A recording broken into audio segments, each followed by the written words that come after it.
आज একটা milk pound কেকের সম্পূর্ণ রেসিপি তোমাদের কাছে বানিয়ে দেখাবো। আমরা তো সবাই মিল্ক পাউন্ড কেক খেতে খুবই ভালোবাসি, বাজার থেকে কিনে থাকি। আমার রেসিপি ফলো করে যদি বানাও, বাজার থেকে একদমই কেক কিনতে হবে না, আর অসাধারণ খেতে হয়, বেকারির থেকেও অসাধারণ, নরম সফট, মুখে দিলেই মিলিয়ে যাবে। রেসিপিটা ভালো লাগলে অবশ্যই বানিও। চলো দেখে নেওয়া যাক আমি কিভাবে বানালাম। এখানে আমি দুটো ডিম নিয়েছি, অবশ্যই রুম টেম্পারেচারে রাখা দুটো ডিম নিয়েছি, আর হাফ কাপ চিনি নিয়েছি। এখানে গ্রাম হিসেবে দেখলে এটা 90 থেকে 95 গ্রাম চিনি। ভালোভাবে একটা ইলেকট্রিক বিটার দিয়ে বিট করে নেব। বিটারের কাঁটা সবসময় স্পিডে থাকবে, হাই স্পিডে থাকবে। চিনি আর ডিমটা যাতে ভালোভাবে মিশে যায় সেই দিকে অবশ্যই লক্ষ্য রাখতে হবে। সেজন্য এখানে গুঁড়ো চিনিটা ব্যবহার করাই আমি মনে করি ভালো। আমি সবসময় বেকিংয়ের ক্ষেত্রে গুঁড়ো চিনিটাই ব্যবহার করে থাকি। ধীরে ধীরে দেখো এভাবে 3 থেকে 4 মিনিট বিট করলেই খুব সুন্দর একটা ফোমি আকার হয়ে যাবে। আমরা যেভাবে ফোম তৈরি করি স্পঞ্জ বানানোর জন্য ক্রিম কেকগুলোর, সেই রকমভাবে ফোম না তৈরি করলেও চলবে। চিনি আর ডিমটা যেন ভালোভাবে মিশে যায় এদিকটায় বেশিভাবেই লক্ষ্য রাখতে হবে। দেখো খুব সুন্দরভাবে আমার চিনি আর ডিমটা মিশে যাচ্ছে ধীরে ধীরে। আমি খুব একটা বেশি ফাস্টও করছি না, ভিডিওটা স্কিপও করছি না, যাতে তোমরা খুব ভালোভাবে শিখে যাও আর একটা বাড়িতে পারফেক্টভাবে মিল্ক কেক বানাতে পারো। মিল্ক কম্পাউন্ড চকলেটও দিয়েছি এখানে, অসাধারণ টেস্ট হয় খেতে। আমরা বাজার থেকে তো সবাই বাচ্চার টিফিনের জন্য বা নিজেরা টির সাথে নেবার জন্য চায়ের সাথে যে টি কেকগুলো নিয়ে থাকি সেগুলো আমরা কিনে থাকি বাজার থেকে, কিন্তু বাড়িতে যদি একবার বানাও সবাই খুবই খুশি হয়ে যাবে, আর তুমি নিজেও বাজারের আর কিনেই খাবে না। দেখো এখানে আমি তেল দিয়ে দিলাম। তেলটা আমি 1/4 কাপ দিয়েছি, আর 2 টেবিল স্পুন এক্সট্রা দিয়েছি, আরও 1/4 কাপ আর 2 টেবিল স্পুন। আমি ডেসক্রিপশান বক্সে সমস্ত কিছু উপাদান লিখে দেব, তোমাদের কোনো অসুবিধে হবে না।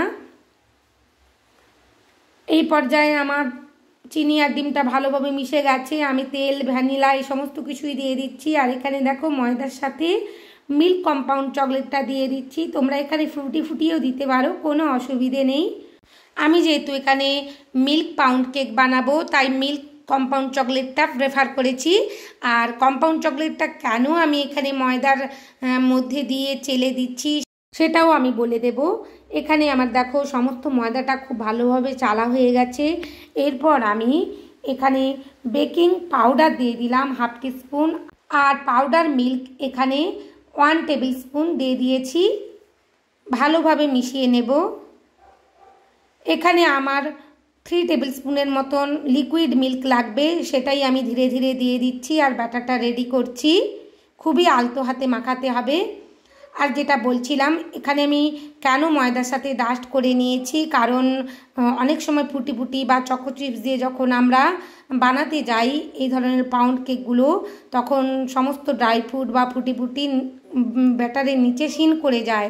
যাতে কোনো রকমভাবে শিন না করে সেজন্য একটু ময়দা ডাস্ট করে নিলে ওগুলো লেয়ারের মধ্যেই থাকবে, বেক হওয়ার পরেও খুব সুন্দরভাবে লেয়ারের মধ্যেই থাকবে, কোনো রকমের নিচে ওগুলো শিন করবে না। সেজন্য একটু ময়দা ডাস্ট করে নিয়েই আমি এখানে পরে এটা মিশিয়ে নিচ্ছি। খুব সুন্দরভাবে আমার মেশানো হয়ে গেছে। তোমাদের একটা স্প্যাচুলা দিয়েও আমি দেখিয়ে দিচ্ছি। অবশ্যই ময়দাটা ভালোভাবে মিশিয়ে নেবে ব্যাটারের সাথে। এই পর্যায়ে এসে আমি 1/2 টিস্পুন ভিনেগার দিয়ে দিলাম। ভিনেগার দিয়ে ভালোভাবে মিশিয়ে নেব, আলতো হাতে মেশাবো, আর বেশিক্ষণ সময় ধরে মেশাবো না। এই পর্যায়ে এসে একটা পাউন্ড কেক মোল্ড আমি রেডি করে রেখেছিলাম বাটার পেপার আর তেল দিয়ে, তার মধ্যে সমস্ত ব্যাটারটা আমি এখানে ঢেলে নিচ্ছি। একটু ট্যাপও করে নেব, ভেতরের যত এয়ার বাবলস আছে সেগুলো চলে যাবে, আর খুব সুন্দরভাবে এটা বেক হয়ে আসবে।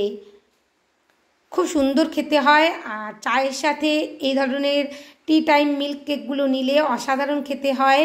বাচ্চার টিফিনেও তোমরা দিতে পারো, কোনো অসুবিধে নেই। বাড়িতে অবশ্যই একবার বানিও, খুব সহজ পদ্ধতিতে বানানো দেখালাম এরকম ধরনের একটা tea time milk pound cake. সবাই খুব ভালো থেকো, অনেক কেক বানিও, আর অবশ্যই বাড়িতে বানিয়ে আমাকে কমেন্ট করো তোমাদের কেমন হয়েছে কেকটা বানানোর পর। একটা বাটার ছাড়া এত সুন্দর পাউন্ড কেক বানানো যায় বাড়িতে, না বানালে বুঝতেই পারবে না। খুব নরম সফট আর খেতেও অসাধারণ হয়। তোমাদের কাট করেও আমি দেখিয়ে দিচ্ছি, সাথে সাথেই বাচ্চারা খেয়ে নেবে, এতটা নরম হয়, মুখের মধ্যে মিলিয়ে যায় খাওয়ার পরে। আমার ছোট ছেলে বারবার বলছে আমি ওটা নেব।